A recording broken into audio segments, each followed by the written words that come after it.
თუ გაინტერესებთ თქვენი გვარის ისტორია და თუ გაინტერესებთ თქვენი დედის, დედიების და საერთოდ ქართული გვარების ისტორია და თუ გაინტერესებთ თქვენი საამაყო წინაპრების თავგადასავალი, უყურეთ საერთო კლუბის არხს YouTube-ზე.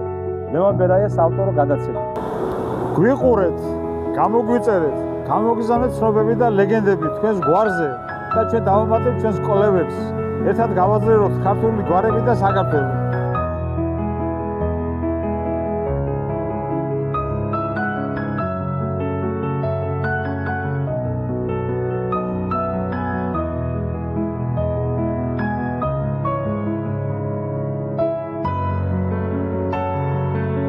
გამარჯობათ მეგობრებო, ვაგრძელებთ ჩვენს გადაცემას საქართველოს ისტორიულ გვარებზე. რატო ისტორიული? იმიტომ რომ საქართველოში ყველა გვარი ისტორიულია, ვინაიდან თითოეული გვარის წარმომადგენელი ყიდა მონაწილეობს ამ ქვეყნის აღმშენებლობაში. ჩვენ გახლავართ სამეფო კლუბის წევრები. ჩვენი გადაცემა მიდის YouTube არხზე და საქართველოს სამეფო კლუბის არხი ლევან ბერაიას ავტორო გადაცემა საქართველოს ისტორიული გვარები. ვისაც გაინტერესებს ჩვენი გადაცემები, თქოს გამოიწეროთ, რომ თქმა გქონდეთ. უფრო ადვილად შეძლოთ თქვენი გვარის და თქვენი წინაპრების ისტორიის შეცნობა, ასე ვთქვათ. მე მადლობა მინდა მოგიხადოთ, გადაგიხადოთ ყველა იმ ადამიანს, ვისაც აინტერესებს ჩვენი გვარი და ვინც თავისი გვარი და ვინც ესე იგი არიშურებს, კაი სიტყვებს, კეთილ სიტყვებს არიშურებს ჩვენს მიმართ. და აინტერესებს, ეს არის ძალიან კარგია. ჩვენ სტატისტიკა ჩავატარეთ ამ ბოლო დროს, ჩემთვის ძალიან მნიშვნელოვანი და ძალიან კარგი იყო იმ მხრივ, რომ ესე იგი ჩვენი მაყურებლების საღას დაახლოებით 28% ახალგაზრდები არიან, ანუ საღას დაახლოებით 24 წლიდან 38-40 წლამდე ასაკის. ანუ ესე იგი ის ხალხია, ვინც ესე იგი ჩვენთვის ყველაზე საინტერესოა, ანუ ესე იგი, იმიტომ რომ ახალგაზრდას უაინტერესებს თავის საკუთარი გვარი და საკუთარი გვარის და არა მარტო გვარის, საკუთარი ქვეყნის ისტორია რო აინტერესებს, ეს უკვე კარგია, იმიტომ რომ მე ბევრჯერ მithვია გასაღები იქ წასასვლელი, მომავალში წასასვლელი გასაღები აუცილებლად დევს წარსულში. აუცილებლად წარსულში დევს, იმიტომ რომ ის გამოსტილება, რა გამოსტილება ჩვენ გქონდა და ის დავუშვათ ის გინდას ცუდი, გინდას კარგი გამოსტილება უნდა გამოვიყენოთ, რომ იგივე შეცდომები რა ჩვენმა წინაპრებმა ჩაიდინეს. ძალიან ბევრი იყო ესეთი შეცდომა, არ გავემეოროთ მომავალში. ამიტომ რომ ვიყოთ სულ ქართველები ვიყოთ და საქართველოს რომ შევინარჩუნოთ ისეთი როგორიც ჩვენ გვინდა, როგორიც ჩვენ და როგორც ეკადრება და ეკუთვნის საერთოდ საქართველოს თავისი ადგილი უნდა დაიმკვიდროს სოფლიოს რუკაზე და საქართველოს ადგილი უნდა დაიმკვიდროს სოფლიოს ცივილიზებულ ქვეყნების გვერდით, იმიტომ რომ ჩვენ ამის ღირსები ვართ, იმიტომ რომ ჩვენ ვართ ის ხალხი, ვინც საფუძველი ჩაუყარა ევროპულ ცივილიზაციას ჯერ კიდევ როდის და აი ეტის დროს და არგონავტების აქ მოსვლიდან მოყოლებული და ბოლო-ბოლო მედიცინა მივეცით, სოფლიოს ვაზი მივეცით, ვენახი მივეცით, სოფლიოს აი ეს ტანსაცმელი, ანუ ქსოვილი მივეცით, სოფლიოს და ძალიან ბევრი ხორბალიც მივეცით, ხორბალიც 12 კერიდან ერთ-ერთი საქართველოა. ასე რომ ჩვენი ადგილი, კუთვნილი ადგილი უნდა დავუკვირდოთ სოფლიოს თანამეგობრობაში.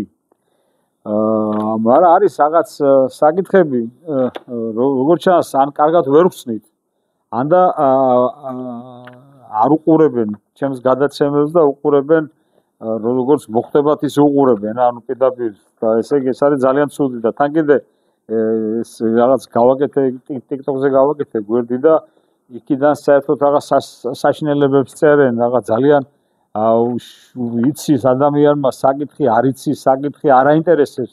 თან თავარია ენა მოიქავოს და ილაპარაკოს, კაცო, ეს ყველაფერი ლაპარაკი ენის წინ ტვილია, ტვილი და დააჭირო ენას, რომ ესე იგი ყველაფერი ძალიან ბევრი სისულელი არის იჩურჩუტო რა და რაღაც სისულელები არ ილაპარაკო. მე ბოდიშს ვიხდი ძალიან ბევრ ადამიანთან, რომელსაც შეგნებული აქვს ეს ყველაფერი და რა ვიცი, მაგრამ ვამბობ ისეთ ადამიანებზე ლაპარაკი, რომელიც ტყემაზეზე საერთოდ და ლაპარაკობს უაზროდ. ლაპარაკობს და უნდა ილაპარაკოს და უნდა ამთხიოს ბოღმა, უნდა ამთხიოს და რაღაცა ცუდი უნდა თქვას. რატო თორე კი ბატონო ილაპარაკეთ ამდენს გინდათ ისო. ავტორებს ხა აინტერესებს ზოგიერთს აინტერესებს აი ამდენ ხა ისე მოხდა რომ ესე იგი თავადაზნაურ გვარებზე უფრო მეტია ინფორმაცია ისტორიაში ვიდრე დავუშვათ ჩვეულებრივ გვარებზე არც არის გასაკვირი იმიტომ რომ ჩანაწერებში და იმაში თავადაზნაურობა უფრო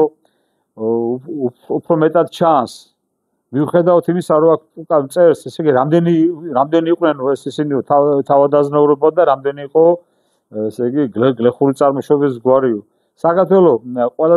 საქართველოში ყველაზე მეტი იყო თავადაზნაურობა საერთოდ მთელ მსოფლიოში ეს მარტო რუსეთის იმპერიას არ ეხება და დაუშვათ რომელიღაც კონკრეტულ რაღაც რეგიონს მსოფლიოში ყველაზე ბევრი თავადაზნაური ყავდა ქართველებს ყავდათ სადაც დაახლოებით 11-12 მოსახლეობის 11-12% იყო ესეც არ არის გასაკვირი იმიტომ რომ თავადაზნაურობა ის ფენა იყო რომელიც იბრძოდა და ესე იგი მეფეებს სჭირდებოდათ რაც შეიძლება მეტი ერთგული ხალხი ყოლოდათ და ეს ამავე დროს იყო ერთგვარი ჯილდო იყო დავუშვათ გლეხიც იბრძოდა მაგრამ გლეხი კომლიდან ერთი ადამიანი გადიოდა და აზნაური გადიოდა კომზე ხუზე კაცი გადიოდა ანუ რამდენი ადამიანი იყო იმდენი გადიოდა მაგრამ ეს გლეხი რომელიც იბრძოდა ამას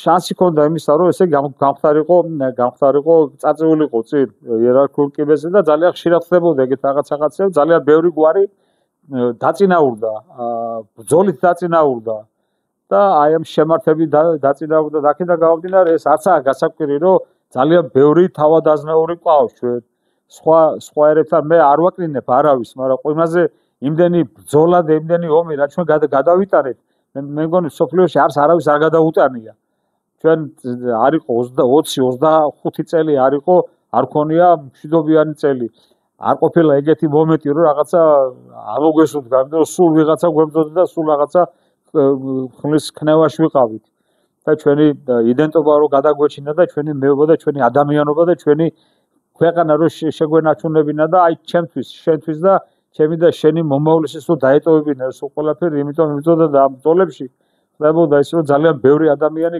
ჩვენ მეომარი ხალხი ვართ მეომრულად აი ვაჭარი საქართველოში ვაჭარი არ არსებობდა საქართველოში არ იყო ვაჭრობა არ იყო საერთოდ იმიტომ რომ ჩვენ არ გვეცალა ვაჭრობისთვის და ამიტომაც ესე იგი ებრაელებს და ამიტომაც სხვა ერის წარმომადგენლებს რომლებსაც ეხერხებოდათ ვაჭრობა უწყობდით ხელს და არასოდეს არ ვაკნინებდით და არ ჩაგრავდით იმიტომ რომ სახელმწიფოების განვითარებისათვის აუცილებელია აღებმიცემობა და აუცილებელი ეკონომიკა რო გქონოდა და ამიტომ ჩვენ ვიბრძოდით ვინც არ იბრძოდა ის რაღაცას ქმნიდა ან თოხით და ბარით ან საჭრეთლით ან დაუშვათ კალმით ქმნიდა რაღაცას ან და ჯვრით ვიცავდა და ჯვრით იფარავდა აი ამ ყველაფერს დანარჩენები ის ებრაელები კიდაც სომხები რომლებსაც ხელეწიფებოდათ ეს ყველაფერი ყველაფერს ეკონომიკას ქმნიდნენ ასე რომ ჩვენი სახელმწიფოების მოწყობა ისე იყო მოწყობილი რომ ქართველს არ ეცალა სავაჭროდ და ქართველს არ ეცალა დაუშვათ დალხინებული ერთი წუთი 30 წელი არ ქონია დალხინებული ქართველს ეთო სულ ბრძოლაში იყო აქედან გამომდინარე არცაა გასაკვირი რომ დაუშვათ ძალიან ბევრი მეომარი ყავდა და მეომრიდან ძალიან ბევრმა გამოიჩინა თავი და ამიტომ ძალიან ბევრმა აიღო ესე იგი მიანიჭეს თავადაზნაურობა აი აქ ძალიან ეთყობა ბევრმა არ იცის და ეხლა მე არც განვსჯი ესეთ ადამიანებს რაღაც გლახის ნაამბობი მოიყვანა და ელია ჭაჭავაძეს კაცი ადამიანი წაგიკითხავს როგორ და წამიკითხავს კი არა შენზე კარგად ვიცი როგორ აწამეკითხავს შენზე კარგად ვიცი და ისიც მაგ გააზრებული თუ რა პერიოდს ეხება ეს შენ არა გააზრებული და მეც გააზრებული მაქვს გლახის ნაამბობი ძალიან კარგია რომ წაგიკითხავს და ყოჩახ შენ და მალადეც რუსულად გეტყვი მაგრამ ესე იგი უნდა გაიაზრო ეს რა პერიოდს ეხება ესა და რა პერიოდშია დაწერილი 1801 წელს როცა ესე იგი რუსეთის რუსეთის იმპერიამ ასე ვთქვათ, შთანთქა ჩვენი ქვეყანა გაანადგურა ის მატერიალური თუ კულტურული თუ სულიერი რაღაც ძეგლები რაც ჩვენ გქონდა და ძალიან დიდი ომი გამოუცხადეს ყველაფერს ქართულს გამოუცხადეს ძალიან დიდი ომი და ძალიან ესე იგი ასე თქვა და შემოიტანეს თავიანთი კრეპოსნიკული და თავიანთი რაღაც სხვა ჩვენთვის არ მისაღები იმ შემთხვევაში იმ პერიოდში არ მისაღები რაღაც კანონები და წეწეშულებები რომლებიც ძალად მოგვახვიეს თავს და ძალად ესე იგი ასე თქვა გადაგვაშენეს აქედან გამომდინარე ახლა მე თქვენ გაგახსენებთ კიდე კაცო მარტო გლახის ნაამბობი და ის არ უნდა წააკითხოთ რა ქვია მაგას კაცი ადამიანი აი აკაკი წერეთლის უნდა წააკითხოთ იქ მის მოგონებებში რო წერია ესე იგი როგორი იყო აი როცა რატოს დიდნენ რატო აზდევინებდა თავადი გლეხის შვილს რატო აზდევინებდა დაუშვათ შვილს ხო შეძლო ის გლეხის ქალი მოიყვანა თავისთან სასახლეში მოიყვანა და თავის თვალწინ ყოლოდა თავისი შვილის და ის გლეხის ქალის და უფრო დაცული არ იქნებოდა თავის შვილი კაცო მაგრამ თუ გიფიქრიათ როდესმე თქვენ ისეთ ადამიანებს გეკითხებით რომლებსაც კაცი ადამიანი და რაღაც ისინი გამოგაქვთ რა ქვია არასწორი დასვენები გამოგაქვთ გიფიქრიათ როდესმე თუ რატო აკეთებდა ამას ეს კარგად დაფიქრდი და მიხვდებით პასუხიც ძალიან პასუხის მოპოვებაც ძალიან ადვილია იმიტომ აკეთებდა რომ ესე იგი მე იქ 7-8 წელი 10 წელი იზრდებოდა გლეხის ოჯახში გლეხის შვილთან ერთად იზრდებოდა და თანაზიარი ხდებოდა იმ ყოფაცხოვრების აყოფაცხოვრებითაც გლეხი ცხოვრობდა ამიტომ ესეთი ბატონი არასოდეს არ დაჩაგრავდა გლეხს აქედან გამომდინარე იმიტომაც იყო საქართველოში პატრონყობა კომუნისტებმა ძალიან ისე გვასწავლეს და ძალიან დაგვიმახინჯეს და ვიც ახლა ამას ამობს ეგეთ რაღაცებს კომუნისტური მოწყობის ტვინი აქვს მაგას და მაგათ გონიათ რომ ესე იგი ბატონყობა და პირსისხლიანი და რაღაცა ესეთი ისინი იყვნენ მაგრამ არ იყო პატრონყმული დამოკიდებულება იყო მე ძალიან ბევრი რაღაცა 30000 არზა მაქვს წაკითხული და შეზე მეტი ვიცი შეზე მეტი მაქვს წაკითხული და მეცი პატრონყმული დამოკიდებულება როგორ იყო რა თქმა უნდა იყო ჩაგვრა ეხლაც არის ჩაგვრა და მაშინაც იყო ჩაგვრა კაცო ამას მე არ გამორიცხავ რომ ჩაგვრა არ იყო მაგრამ როგორ არ იყო ჩაგვრა მაგრამ არ იყო ისეთი არ იყო ხა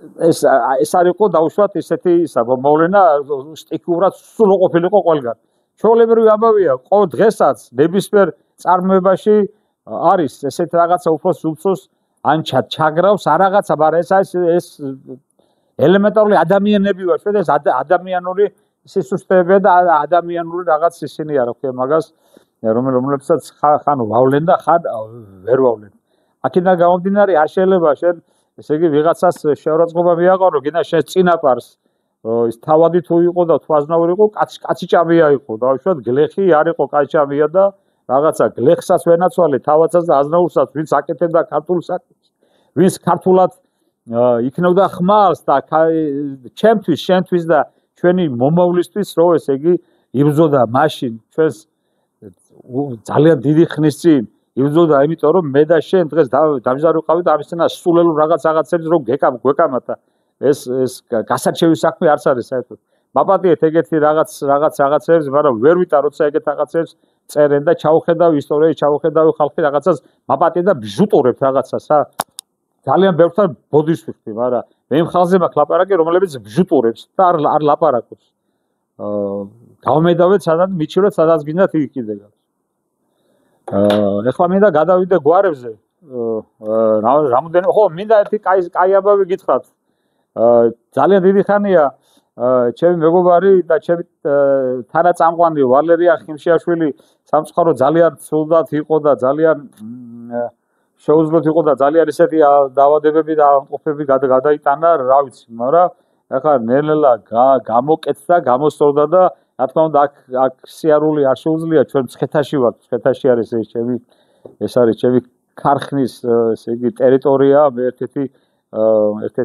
დიდი კომპანიის ის ვარ რა ქვია მაგას დაფუძნებელი ვარ შეიძლება იცოდეთ კიდე ჩემი კომპანია შეიძლება ბევრი თქვენგანი დადეს კიდეც და თბილისიდან უჭირს ბატონ ვალერიანს მოსვლა და ამიტომ გადავწყვეტეთ ესეთ რაღაცა იმაში ჩაწერს საკუთარ სახში ჩაწერილია უკვე რამოდენიმე დღეს ორ გვარზე ექნება მას საუბარი და შემდეგ უკვე მეორე გადაცემაში უკვე 4-5 გვარს წარმოგვიდგეს. ასე რომ ვალერიანი ჩემს შემდეგ რომ მორჩებინე საუბარს, ვალერიანი გააგრძელეს მე ესე იგი ჩათვა იქნება ვალერიანს.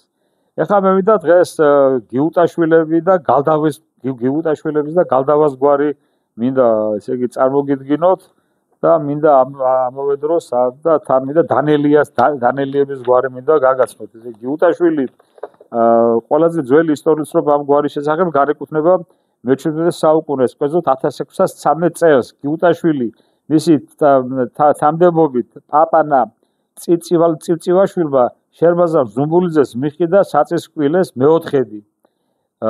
ზუმბულიძეები ცხეთელი აზნაურები იყვნენ, ცხეთაში ჰქონდათ ადგილმამულები და აქედან არის ვასკვნით მას ჩვენ რო ესე იგი გიუტაშვილები 1613 წელს უკვე ცხეთაში ცხოვრობდნენ. გიუტაშვილები დღესაც ცხოვრობენ, სულ მათი გასახლების არეალი არის ცხეთა და დიღომი. სხვაგან გიუტაშვილი არ ცხოვრობს თბილისში, ახლა რამოდენიმე ოჯახი ცხოვრობს დიდ ქალაქებში, რომლებიც რა თქმა უნდა ჩვეულებრივი ამბავია, მიგრაცია და სამსახურებლები რაღაც იმდა გამომდინარე უწევთ ცხოვრება და მუშაობა სხვა ქალაქებში. მაგრამ ძირითადად მათი წარმომავლობა ესე იგი არის ცხეთა და არის დიღომი. და აი ეს საბუთი სწორედ იმისი დამადასტურებელია, რომ ზუმბულიძეები იყვნენ ესე მცხეთელი აზნაურები იყვნენ, ცხეთაში ჰქონდათ ადგილმამულები. შემდეგი ცნობა, რომელიც გიუტაშვილებს შეეხება, ეს არის 1622 წლის საბუთით გიუტაშვილი დათურნა მოწმეთ არის დასახელებული მიწის ნასყიდობის წიგნისა. 1699 წლის მამულის ნასყიდობის წიგნში გიუტაშვილი მახარა მოწმეთ არის მოხსენებული. 1752 წელს გიუტაშვილებს შემოაკვდათ, ხო ადამიანი შემოაკვდათ ძმებს ზურაბას და მეორე საერთოდ არ მახსოვს, მაგრამ ესე იგი პირობა დადეს, რომ ესე იგი აი სისხლის საფასურს აურაზღაურებდა დაზარალებულის ოჯახს და ამით ის დავა შეწყდა. გიუტაშვილები ნალევი გვარია, საერთოდ ძალიან ცოტანი არიან, 100-მდე ადამიანი ცხოვრობს თუ საქართველოში და ვუსურვებთ, რომ ესე გამრავლებულიყვნენ და გამრავლებულიყვნენ რა ასე ვთქვა. შემდეგი გვარი არის გალდავა. გალდავა არის ოდიშში და იბერეთშია.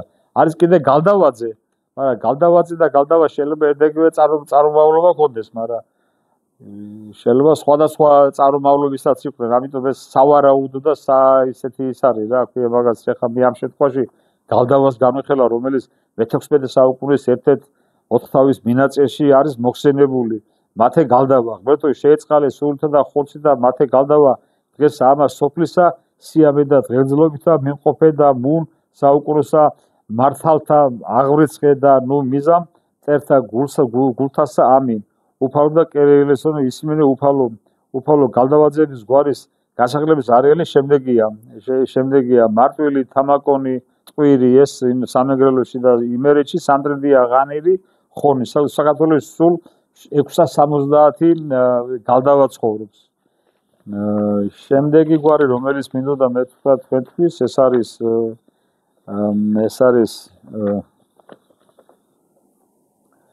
არის დავითაია, არ მაპატიეთ, დავითაია შემდეგ გადაცემაში გეტყვით. დანელიაზე მინდა გელაპარაკო, დანელია ერთ-ერთი ძველი და გავრცელებული გვარია საქართველოს ეპონიმური გვასახელია. გვარს ფუძედ უდევს სახელი დანიელი, უпростоრად, დანიელი გვარის წარმოშობის ადგილია მარტვილის რაიონი, სოფელი სადანელიო.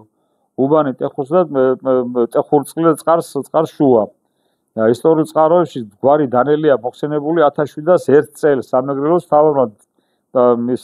თავარმა დადიანმა ზანაში მცხოვრები დანელია ოჯახის შეცდა ბიჭვინთის მონასტრის. ასევე ლეხაინრაოში მცხოვრები ხუხულია დანელი არის მოყვანილი მოწმეთ 1834-1838 წლებში. ტამეში მცხოვრები დანელები საეკლესიო გლეხებად ჩანან. მე-17 საუკუნის ბოლოს მარტვილის რაიონიდან დანელები გადადიან სასახლებლად სამეგრელოს სხვადასხვა კუთხეებში. 1756 წელს სამეგრელოდან დანელების ერთი ოჯახი გადადის სასახლებლად იმერეთში ზარნათში. საქართველოში დანელილები იყვნენ საბატონო საეკლესიო გლეხები. ამჟამად დანელილები ცხოვრობენ სამეგრელოში, ზუგდიდში, მარტვილში, ლეხიანდრაოში, ნაჯახაოში, ბანძაში, ზანათში, გურიაში, ვედიტკარში და სხვაგან. დღეს დანელია საკმაოდ ესეთი გვარია, გავრცელებული გვარია საქართველოში და მათი რაოდენობა არის 5666 ადამიანი. აი ეს იყო სულ რაც უნდა მეთქვა, ახლა სიტყვა გადავალთ, ესე იგი ილაპარაკებს ვალერი ხიმშიაშვილი, რომელიც წარმოგიდგენთ ორ გვარს და შემდეგ გავაგრძელებთ ისევ, ესე იგი გამარჯობა შემოერთებულო მაყურებელო, მოგესალმებით. მე 8 თვის პაუზის მერე მოხარული ვარ, რომ კვლავ დაგიბრუნდით გადაცემაში. მართალია, ეხლა ლევანისთან სტუდიაში არა ვარ, მაგრამ რაღაც პერიოდის შემდეგ აუცილებლად ვიქნები და ერთად წავიყვანთ გადაცემებს ქართულ გვარებზე. კი ბატონო, მე მინდა მადლობა გადაუხადო მთელ იმ ხალხს, ძალიან ბევრი არიან საკმაოდ, ვინც აი ჩემ ავანტოფობის პერიოდში და ამ 8 თვის მანძილზე გვერდზე დამიდგა მორალურად, ფიზიკურად, ყველა მხრიდან, მატერიალურად, ყველა იმ ხალხს დიდი მადლობა გადავეხადო. ესენი არიან ექიმები, ქირურგიის ეროვნული ცენტრის ნევროლოგიური განყოფილება გუბელაძის ხელმძღვანელობით, თია შუბლაძის, ასევე მინდა დიდი მადლობა გადაუხადო ძალიან კარგ და მაგარ ექიმს, ეს მთელი გაგებით, რასაც ქვია ექიმი, ადამიანს, დიდ ადამიანს, თინა დანელიას. ეხლა ძალიან ბევრი ის ხალხია, მაგრამ ძალიან დიდ დროს წაგვიყვანს. მინდა მადლობა გადაუხადო ნათესავებს, ახლობლებს, კლასელებს, მეზობლებს, მარტყოფილ გიორგი ჯერენაშვილს, ჩვენ მეზობლებს, მარინა პაპოშვილს, ესტან კოპალიანს და კიდევ სხვა. ასევე მინდა დიდი მადლობა გადაუხადო ილია პატიაშვილს, გია სკიფურიშვილს, იონა სკიფურიშვილს, ხათუნა ელიაშვილს და სხვებს, რა თქმა უნდა, ასევე დიდი მადლობა მინდა გადაუხადო ჩემ ცოლის და-ძმას, რომელიც გვერდზე დამიდგნენ ყველა მხრივ, ფინანსურად, საერთოდ ყველა მხრივ დიდი მადლობა მინდა გადაუხადო ჩემ ძმას დიმიტრის, ასევე ჩემ მეუღლეს, რა თქმა უნდა, უპირველეს ყოვლისას ჩემ მეუღლეს ნინო შეყილაძეს, რომელიც თითქმის უკვე 40 წელია გვერდში მიდგას, როგორც იტყვიან, გაჭირვებაში და ნელხინში ერთად ავართ. ჩემ საყვარელ ბავშვებს, ლიას და თეონას, ლიკას და თეონას. ასევე მინდა დიდი მადლობა გადაუხადო საქართველოს გვართა დარბაზის თავმჯდომარეს ბატონ ირაკლი ბრეგვაძეს, სხვათა შორის, რომელმაც დიდი პატივი დამდო და დამაჯილდოვა ღირსეულიშვილის ღირსეული მამულიშვილის მედლით, ასევე სამეფო კლუბის სპიკერს გაიოს მამალაძემ, იმენაც აი ჩემი პატარა ირაღაცვილის გამო, რაც მე ვაკეთებ ამ გადაცემაში დამაჯილდოვა წმინდა იოანე მარუშიძის სიგელით. აბსოლუტურად ყველას ხო გეუბნებით, კლასელებს, ბიძაშვილებს, ეს ცოტა შორს წაგვიყვანდა, ჩემ ლევანის დედას, დაიკოებს, ყველა ახლობელს, ვინც კი არის და რავი, ხალხო ვიყოთ კეთილი და ღმერთო ის მომციძალა, რომ ყველას დიდი მადლობა ის რა თქმა უნდა რა ჩემი მხრიდან თეთრად შემეძლება რომ გვერდზე დაუდგე და მადლობა გადაუხადო.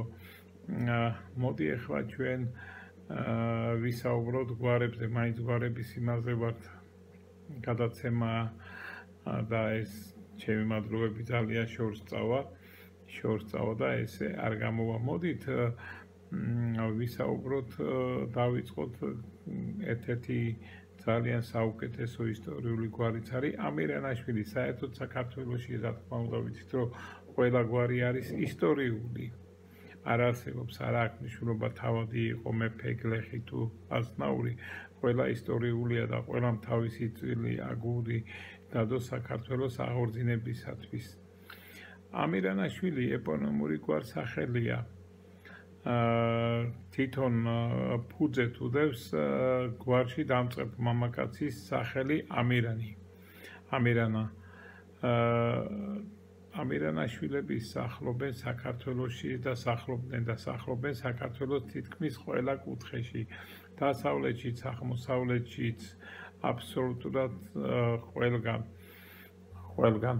პირველი ცნობა ამირანაშვილების შესახებ ჩვენ მოგვეპოვება 1329 წელს იმერეთში დიდ ჯიხაიში ამირანაშვილები დასავლეთ საქართველოში 1811 წელს სამ ოჯახს მიენიჭა აზნაურობა. საერთოდ იყვნენ როგორც საბატონო, ისევე სამეფო, ასევე საეკლესიო გლეხებიც ამირანაშვილები. ამირანაშვილების შემდგომში მოხსენებულები არიან კიდევ 1615-ში კიდევ საინტერესოა რომ შიდა ქართლში 1527 წელს მოხსენებულები არიან ამირანაშვილები სოფელ ანგრევანში, რომლებიც იყვნენ იოთამ ბარათაშვილის გლეხები. 1688 წელს 1721-ში 1874-ში ეს 74-ში იყო არაგვის ერისთავო აღწერა და 1721 წელს იყო ქვემო ქართლის სტატისტიკური აღწერა. იქაც არიან მოხსენიებული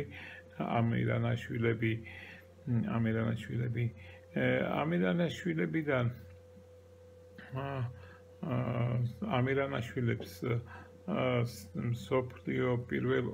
პირველ მსოფლიო ომში ყავდათ 99 ადამიანი წარგზავნილი და საცავად იმ პერიოდში სამშობლოში.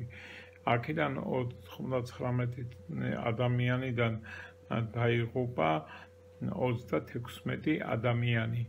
საინტერესო ისაა, რომ ამირანაშვილების ერთ-ერთი წარმომადგენელი იყო დაჯილდოებული წმინდა სტანისლავის მესამე ხარისხის ორდენი და ეს რა თქმა უნდა იმაზე მიუთითებს, რომ ეს ამირანაშვილი იყო აზნაურული შტოს წარმომადგენელი. ასევე ამირანაშვილების 3 ადამიანი იყო მეოთხე ხარისხის მედლით მამაცობისთვის, ჯარისკაცის მედლით მამაცობისთვის დაჯილდოები. 2 ადამიანი იყო კიდევ მესამე ხარისხის ჯარისკაცის მედლით, ეს სხვადასხვა ისენია. ამირანაშვილის გვარიდან წამოსულია 3 ღვთისმსახური იყო. მეორე მსოფლიო ომში ამირანაშვილებიდან წასული იყო 189 ადამიანი. დაიღუპა 52 ადამიანი. ეს უკვე სერიოზული დემოგრაფიასთვისაც რა თქმა უნდა. არ იყო ის ოჯახი, რომელიც გადაურჩა სამწუხაროდ ამ პერიოდს. რაც შეეხება ამირანაშვილების ცნობილ პიროვნებებს, ვიცნობ ჩვენ ამირანაშვილს მსახიობს. იგივე ამირანაშვილს სხვა არის რეჟისორი. ჩვენ არ დაგვავიწყდეს ხალხო ჩემპირიოდისთვის ეცოდება ყველას რა თქმა უნდა მედეა მირანაშვილი საოპერო მომღერალი იყო, სხვათა შორის კარგი მომღერალი იყო. არ დაგვავიწყდეს კიდევ შალვა მირანაშვილი, ეს იყო ხელოვნათმცოდნე, აკადემიკოსი, ძალიან კარგი პიროვნება. ასევე ეხლამდელი ბესიკა მირანაშვილი, რომელიც არის პოლიტიკოსი.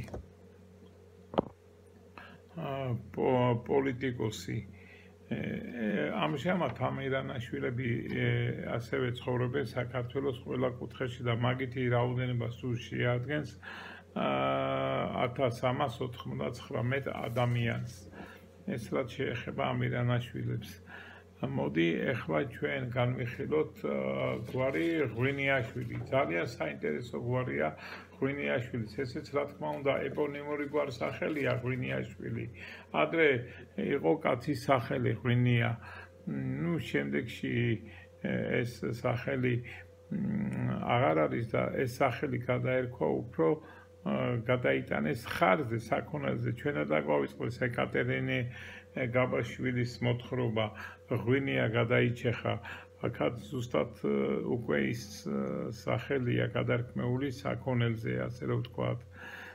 კი ამ მირანაშვილების წარმოშობა სხვადასხვა კუთხეში არის ერთმანეთთან დამოუკიდებლად, იმიტომ რომ ეს ეპონიმური გვარსახელია და მოდის სახელი ღვინიადან და ამას და ასევე ყველა კუთხეში სრულიად დამოუკიდებლად წარმოიქმნა გვარი ღვინიაშვილი. ისტორიულ წყაროებში ჩვენ ღვინიაშვილის შესახებ პირველი დოკუმენტი მოგვეპოვება 1523 წელს. ეგენი იყვნენ ფალავანდიშვილის გლეხები იყვნენ. მოგვეპოვება კიდევ 1601 წელს, 1625, 1650, 1690, 1721 და შემდეგ და ასე შემდეგ. როგორც ეღანა აღნიშნეთ, ეს იყო ფრიად გავრცელებული გვარი და ღვინიაშვილები იყვნენ იმ პერიოდისთვის როგორც სამეფო, საბატონო, ასევე საეკლესიო გლეხებიც, რა თქმა უნდა, გლეხებიც. ეგენი ამჟამად სახლობენ საქართველოს თითქმის ყველა კუთხეში. ღვინიაშვილებს ყავდათ 6 ღვთისმსახური გვარში. პირველ მსოფლიო ომში ღვინიაშვილებიდან წასული იყო 121 ბოდიშთ ადამიანი, აქედან 36 დაიღუპა.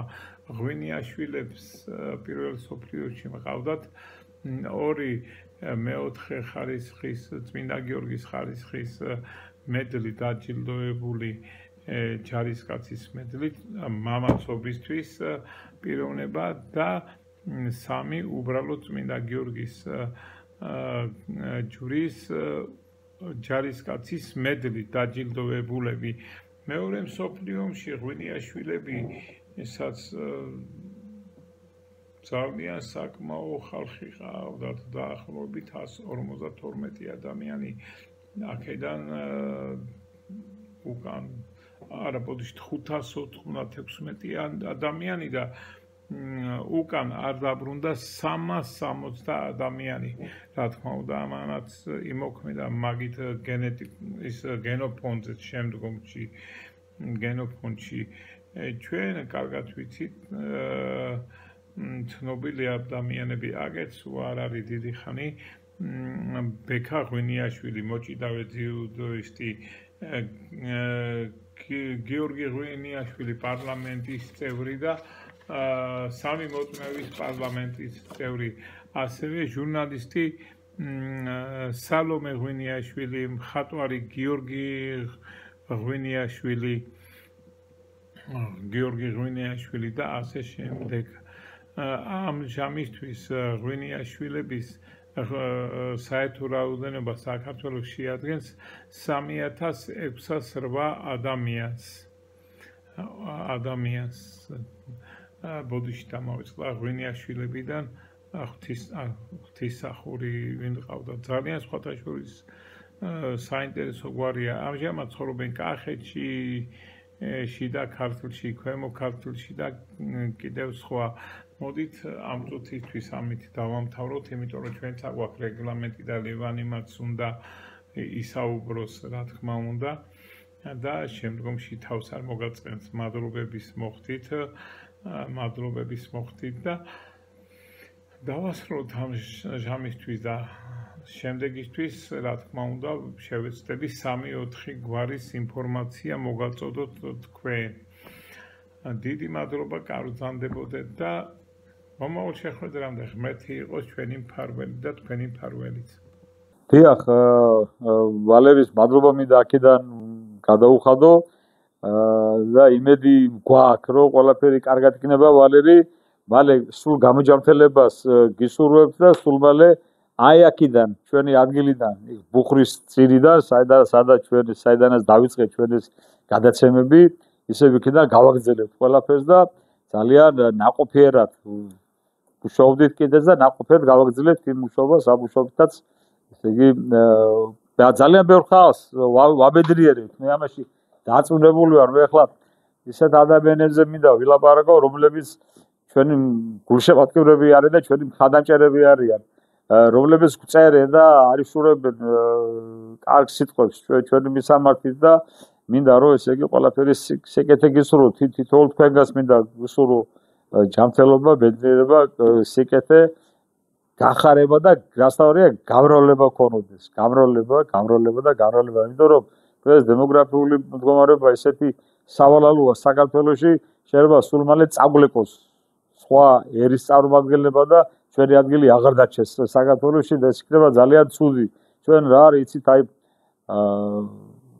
თვითმკვლელი ერი ვართ ალბათ კაცო ისეთ რაღაცებს ვაკეთებთ ისეთ რაღაცებს ერთმანეთს დავსდებთ რაზე დავსდებთ კაცო რომ გვარები ზოგი სობეხიაო ზოგი უსიარიო ზოგი თათარია ზოგი უზბეკია ზოგი ტაჯიკია და რა ვიცია ისეთ გვარებზე ამბობენ აბა სულების ისტორიულადაც გენეტიკურადაც და თავისი დამსახურებითაც ქართველები არიან და რომლებსაც ძალიან ბევრი საქმე გაუკეთებიათ საქართველოსთვის გინდაც არ იყვნენ არც გენეტიკურად არ იყვნენ ქართველი დაუშვათ და ქართულ საქმეს აკეთებს რატო უნდა ვკრათ ეგეთ ხალხს მე კიდე არ მესმის წინა გადაცემაში ვილაპარაკე და აი თუ ვინმე ამიხსნის ამას რა თუ აკეთებს ქართულ საქმეს და თუ 16 საუკუნე საქართველოში ცხოვრობდა რატო არ არის ქართველი ხა მაშინ ახლა იმისი არ იყოს მე ერთ-ერთ პიროვნებას უთხარი მე და შენ მე უთხარი ერთი საერთო წინაპარი ვყავდა მეთქი ვინო და ადამდეევა მეთქი ყველა ადამდეევა შვილები ვართ მაშინ ყველა ერთ-ერთის ნაცნობი ვართ კაცო ეგრე სად არის მოკლედ ძალიან დიდი მადლობა ყურადღებისათვის და მომავალ შეხვედრამდე კარგად ზამდებოდეთ 3000 წელსმეტი გიცხოვრია